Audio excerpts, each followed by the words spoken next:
Hey there. Last week I posted a video about how to collaborate, how to find collaborators, how to agree on the collaboration that you're going to do.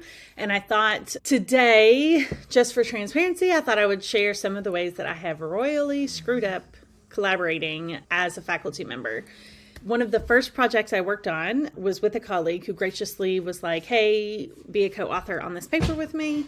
And I was excited to do that. So the person wrote out a draft, and when I took it, I completely rewrote the entire draft, reorganized, restructured. I did not just do line editing. I was like all in that paper, completely rearranging it. And that is not something that we had talked about. The person I was co-authoring with expected that I would read the paper, fix the paragraphs, add connecting sentences, fix grammar things, make things more clear, that kind of thing. That person did not expect that I would completely restructure the entire paper. So when I gave it back to them, they were like, oh my gosh, what in the world did you do to everything I had done? That's just an example of how, and that person never co-authored with me again. So that's just an example of how trust was lost there because I didn't ask, hey, is this what you want from me? I didn't get that sort of clarification. I just did it and then gave it to them without... I did say, hey, I've made a lot of changes. Let me know what you think. But I don't think the person expected that extent of changes. So that was one example of when things just really didn't go well. Another time that I did not do a great job, I had a part-time undergraduate research assistant, and I gave that person specific duties. We had met initially to talk about the work that she would do for me. And I sent her on her way with that work. We had scheduled every 2 weeks for meetings, for check-ins if needed. And what I realized in hindsight is we actually needed regular every week or every 2 week check-ins where I said face to face, hey, what have you gotten done? Show me what you've done. What's the work? What are you working on next week? What do you need help with? What are challenges you're experiencing? Because it turns out that person wasn't really, and nothing against the student. They did what they could, but I was not a good manager and supervisor of that situation because I did not have regular check-ins to make sure the person was actually working on what they needed to work on. So they prioritized some other work, and I didn't get the kind of work done that I needed to get done on that project.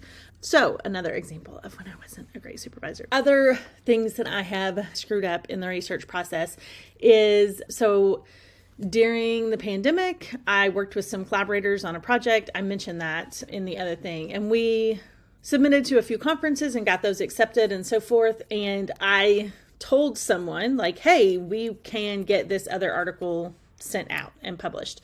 And then I knew somewhere in my heart, in my head, somewhere that I was not actually going to be able to do that work. And I avoided the situation instead of being really upfront. Hey, I think this is not going to happen. I think it's too late, too far gone. And I still feel guilt a little bit about that. If you're watching, I'm really sorry. I think we've worked those things out now. We've all realized that project's not going to be published in that way, like in a peer-reviewed journal for that specific part. But so that's just another way that, like, as a team member, I have screwed up. As a team leader, I have screwed up. I'm currently collaborating with some people on a book. I have 3 co-authors, so there are 4 of us working together on this book. And in some ways, I have fallen down on the job as the project manager of this as well. But when we do meet and I'm like, okay, so this is what's happening, and then I don't feel like I'm doing things alone. But it is hard to manage working with other people. I just want to acknowledge that. It's not like there's one easy solution. I'm still learning. It's okay to make mistakes. We just learn from them and then we move on. But if you have other questions about anything specific about publishing or working with collaborators or so forth, just let me know. I'm happy to support you and try and answer questions that you might have. You can put those questions in the comments below or reach out to me through my website. I'm happy to support you and answer any questions. Thanks for watching. I'm Kimberly J. Hale, faculty member and faculty success coach, helping you have systems and processes to help you succeed in academia no matter where you're getting started. Keep exploring what works for you.